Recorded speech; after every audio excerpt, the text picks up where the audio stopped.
So good morning, everybody. My name is Yasin Memari.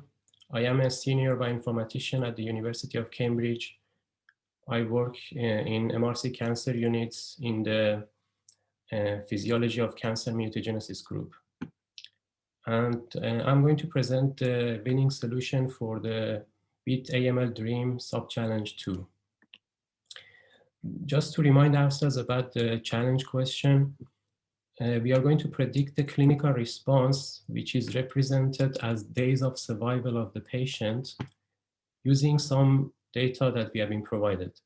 And this data includes DNA-seq data, which is the somatic variants of the individual, RNA-seq data, that is includes the log2 counts per million gene expression data, and clinical data, which comes in both categorical as well as numerical types.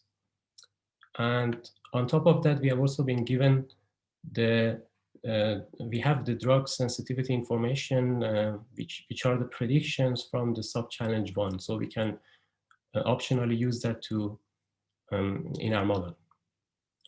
And so we are using this omics data in order to predict the survival rate of the individual, and that is provided in the response file, which comes in this format. Survival information is, as expected, time to event, whether the person is still alive at a certain time.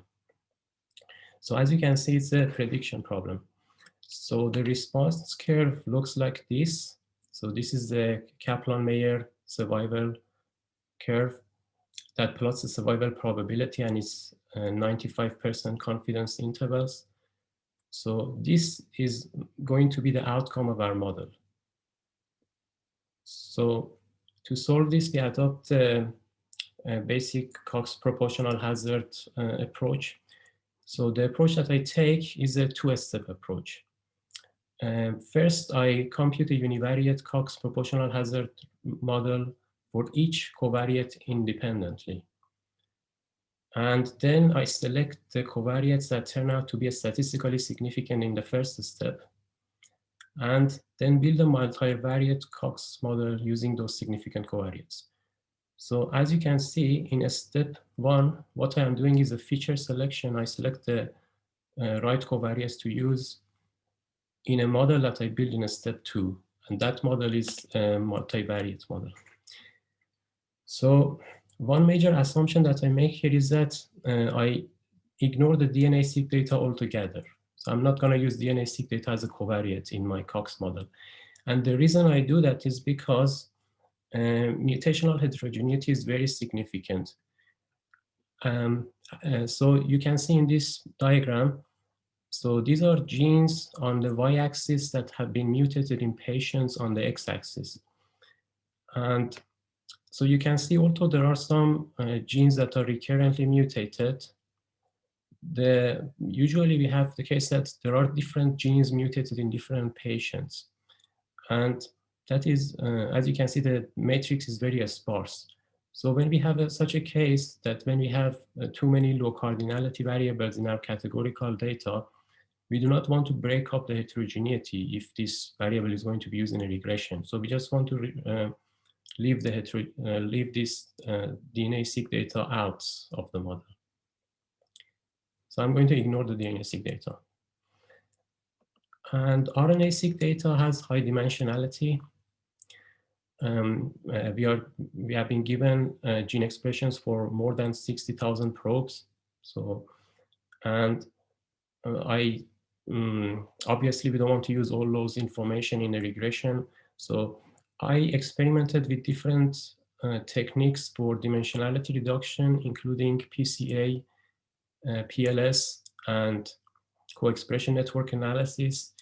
I mainly did this for sub-challenge 1, but I did a lot of tests with this. But suffice to say that for sub-challenge 2, I selected 500 highly variable gene expression after some normalization, and use the PCA of those top 500 genes as reduced representation of RNA-seq data. So I'm transforming my RNA-seq data into its PCAs. So I use the PCAs as covariates of my Cox model. Here you can see that the univariate Cox models are listed.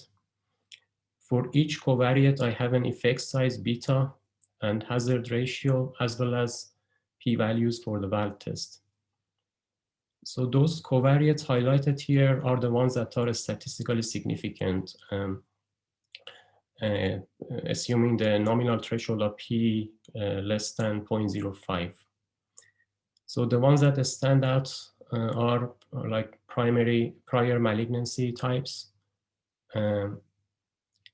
as well as age and principal component number 5 of the RNA-seq.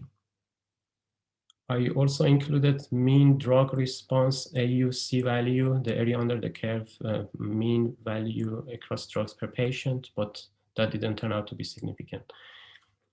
So at this stage, I do not want to cherry pick my covariates for the model. I just carry forward any covariate that turn out to be highlighted, that turn out to be significant, regardless if they are related with each other.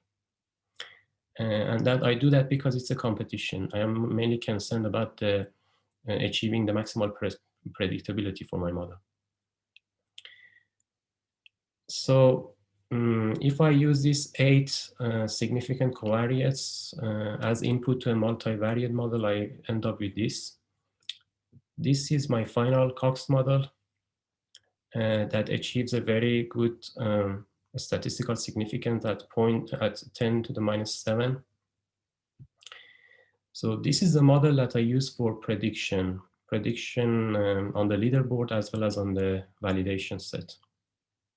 So the Cox model, like any other parametric model, makes certain assumptions, some of which are listed here.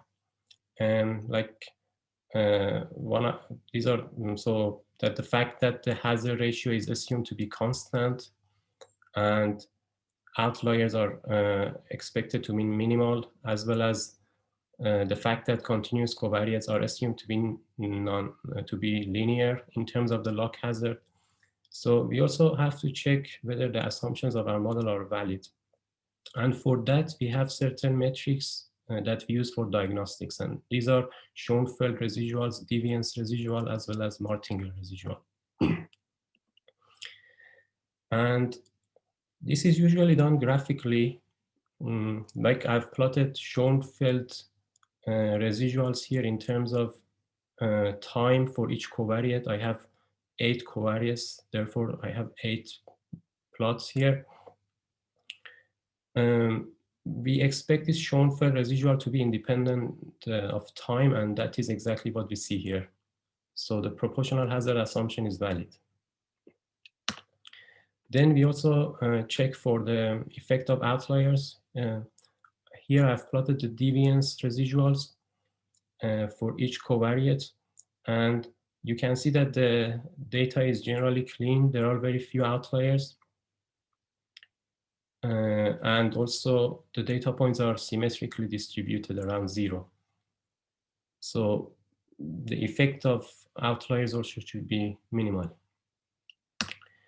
Then to test for linearity of the covariates, I have plotted Martingale residuals as well.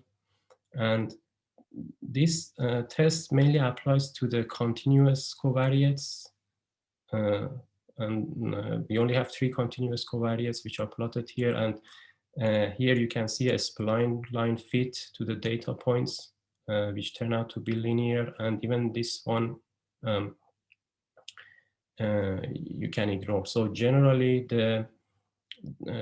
I do not see any nonlinearity in this data. So our model passes the assumptions of the Cox model as well. And by this, I end the presentation. And thank you to the organizers for inviting me.